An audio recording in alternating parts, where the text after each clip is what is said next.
I am Gil Patchett, and reflecting back into my early childhood, I was a very slow growing person, very naive, very ordinary. But somehow or other, I always thought that I had a purpose in life. And my grandfather lived to be aged 95 or 6, and I admired him very much. And now here I am, aged 94, and I still got a dozen years left in me or more, you know. So and I have little by little, I've done something and added something. Always hoping to leave it better, the Earth and the planet better than I found it. Uh, it doesn't look so good right now, but if I live another 10 years, it'll look better. It'll it'll take that long. I'm not the only one who enjoys gardening. I have been told, the history books say, that the father of our country, George Washington, after he retired from being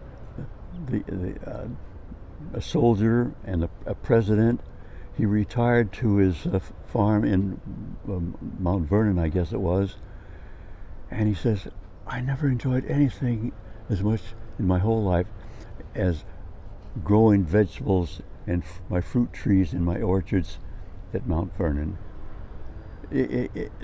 You're close to nature that way, and it beats everything else. In this interview, I want to tell you how much a part of my life this gardening is, being close to nature and initiating wildflowers to my life. I didn't know anything about wildflowers in the year 1998 when I first started, but I bought a package and put them in the ground, and lo and behold, I fell in love with the little guys. They're something else, and they're all individuals, and there might be. At one time over in El Cerrito, I probably had two dozen different species of wildflowers growing at one time in El Cerrito. This book is a historical picture book started in 1998, 24 years ago, about my projects in El Cerrito with wildflowers.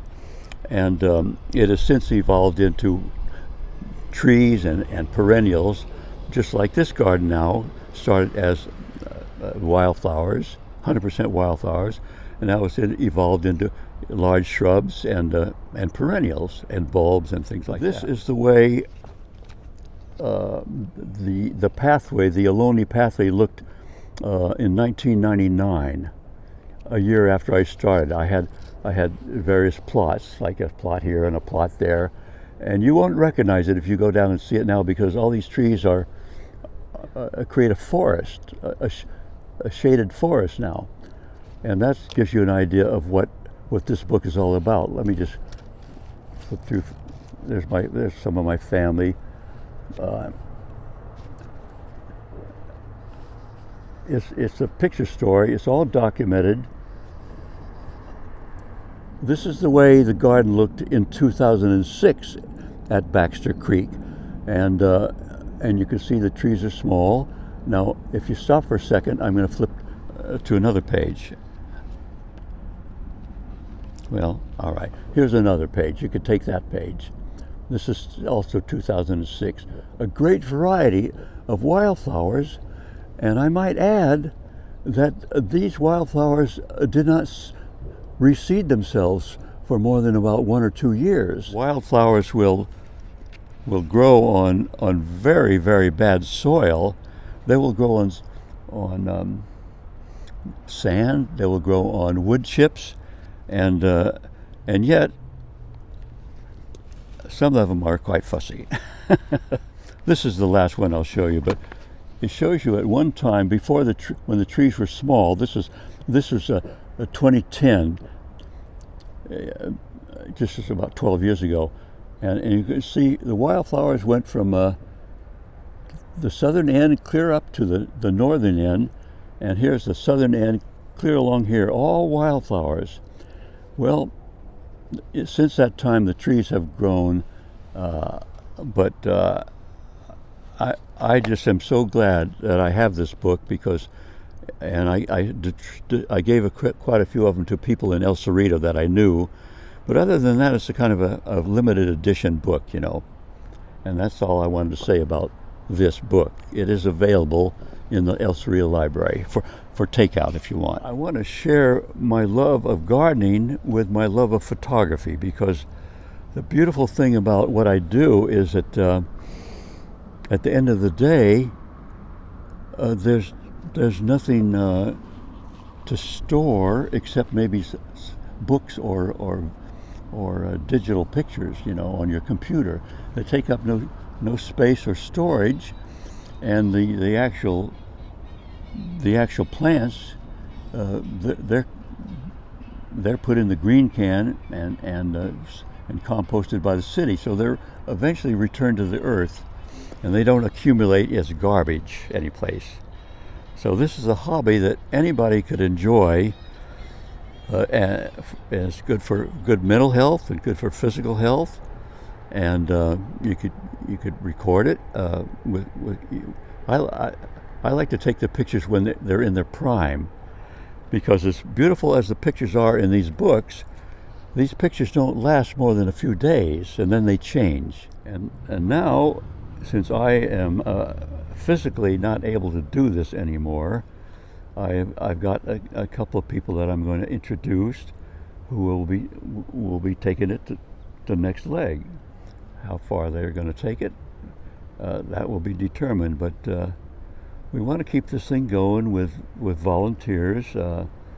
I hope to be around for a long time as an admirer and a consultant, and help out here and there where I can. But I know I no longer can do the whole thing, and for a little bit of historical interest, when I started 24 years ago, I spent most of my time not here in this traffic island, but it was down at Baxter Creek on the Ohlone Pathway, and I calculated at that time that I spent about 500 hours a year actually being there.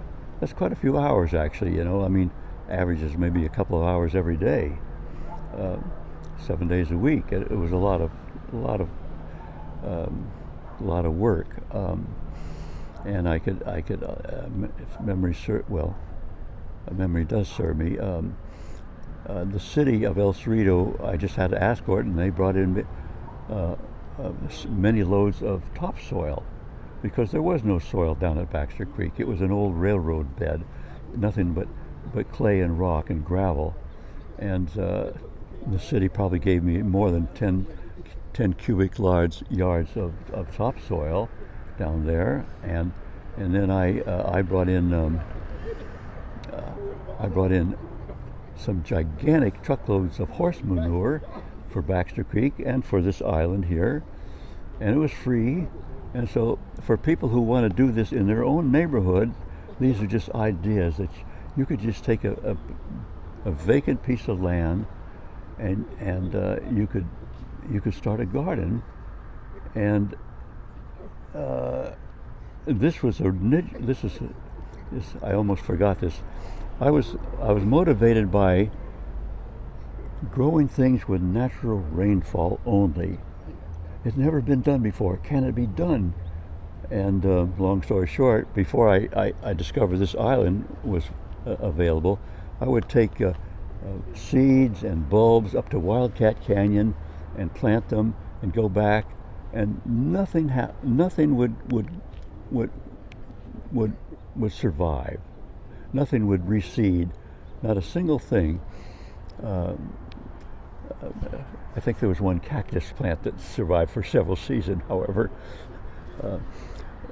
And so that was a big mystery to me, and 24 years ago, and that's when I learned how easy it is to take care of wildflowers, because they take care of themselves. They don't require any special soil. Although at Baxter Creek, that's what they. If you look at these picture books, you'll see that how they respond to just anything, as long as they got rainfall.